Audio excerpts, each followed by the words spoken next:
युग की आदि का समय था बंधुओं। भोग भूमि का अवसान हो रहा था, कर्म भूमि प्रारंभ हो रही थी। आदिनाथ भगवान उसी समय तृतीय काल में मोक्ष चले गए। जब वो इस सृष्टि पर अवतरित हुए, अवतरण के पश्चात आदिनाथ स्वामी को इस बात का आभास हो गया था कि आगे आने वाला समय बहुत विचित्र होगा।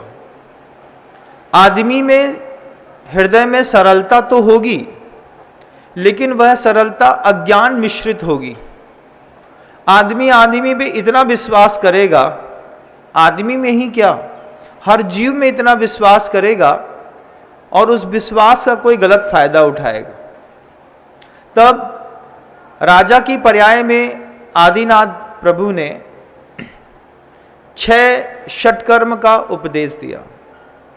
षटकर्म के उपदेश में सर्वप्रथम आदिनाथ भगवान के मन के अंदर जो बात उठी थी कि जितनी सरलता से और जितने सुव्यवस्थित उपलब्ध भोगों को भोग करके अभी तक लोगों ने जीवन जी लिया है, अब आगे कर्म भूमि में ऐसा संभव नहीं है। कर्म भूमि में व्यवस्थाएं बदलेंगी, फिर लोगों के मन के अंदर वस्तुएं न मिलने के कारण संक्लेश पैदा होगा।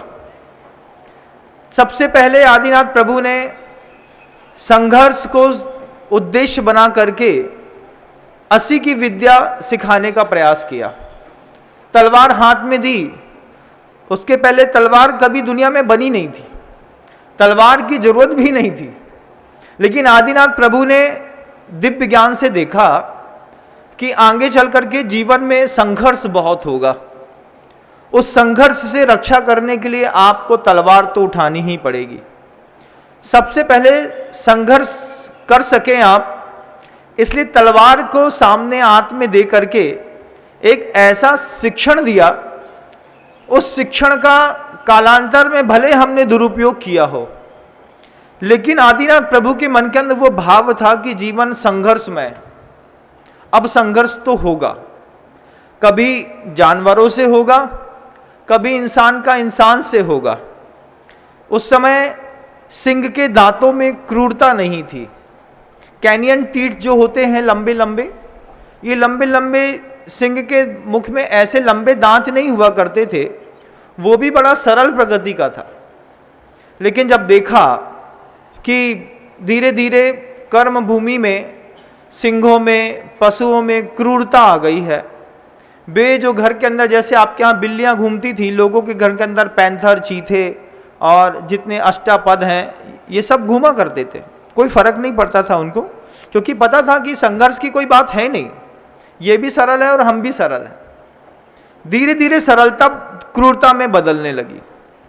आदिनाथ प्रभु ने पहले ही देख लिया कि संघर्ष भी मनुष्य के जीवन का एक श्रृंगार बनने जा रहा है।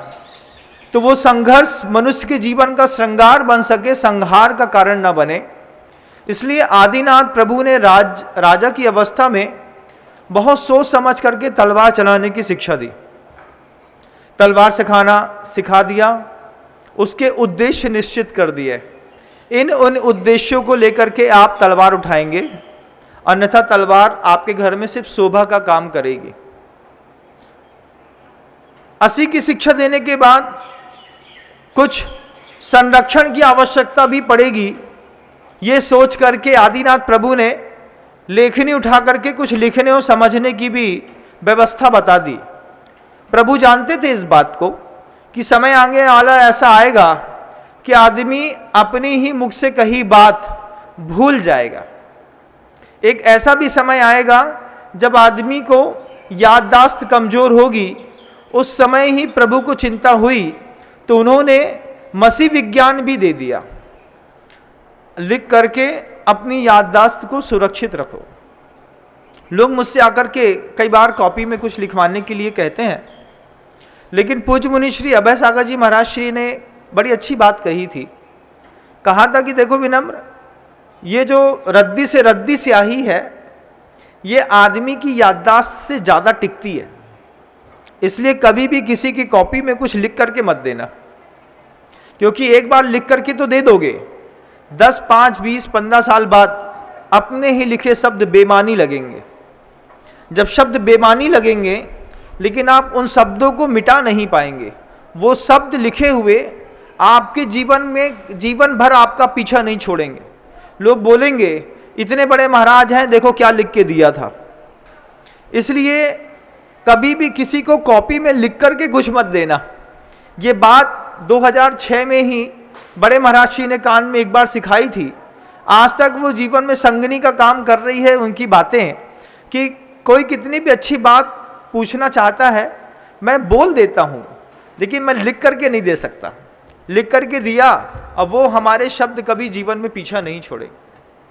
आदिनाथ प्रभु को भी ये बात लग रही थी कि इनकी याददाश्त कमजोर होगी, इनको विज्ञान तो सिखाना पड़ेगा, तो संरक्षण के लिए उन्होंने मसी विद्या दे दी और सर्जन के लिए आदमी को उन्होंने वाणिज्य है, शिल्प है, कला है, ऐसे और जितनी भी 6 विज्ञान थे, असी, मशी, कृषि भी सर्जन का एक तरीका था कि जो कल्पवृक्ष से सब कुछ मिलता था वो मिलना बंद हो गया। अब आपको मनुष्य को खुद सर्जन करना पड़ेगा, खुद अपने हाथ से विज्ञान का प्रयोग करना पड़ेगा और अपने लिए भवन भी बनाने पड़ेंगे, अन्न भी उगाना पड़ेगा, सारी चीज़ों की कला कौशल आपको खुद सीखना पड़ेगा। इन 3 शब्दों के कारण प्रभु आदिनाथ ने षट कर्म का उपदेश दिया, संघर्ष के लिए, सर्जन के लिए और संरक्षण के लिए। जय हिंद दोस्तों, अगर आपको मेरी वीडियो अच्छी लगती है तो प्लीज़ मेरे चैनल को लाइक, शेयर, सब्सक्राइब करिए और इसी तरह से अपना प्यार देते रहिए। धन्यवाद।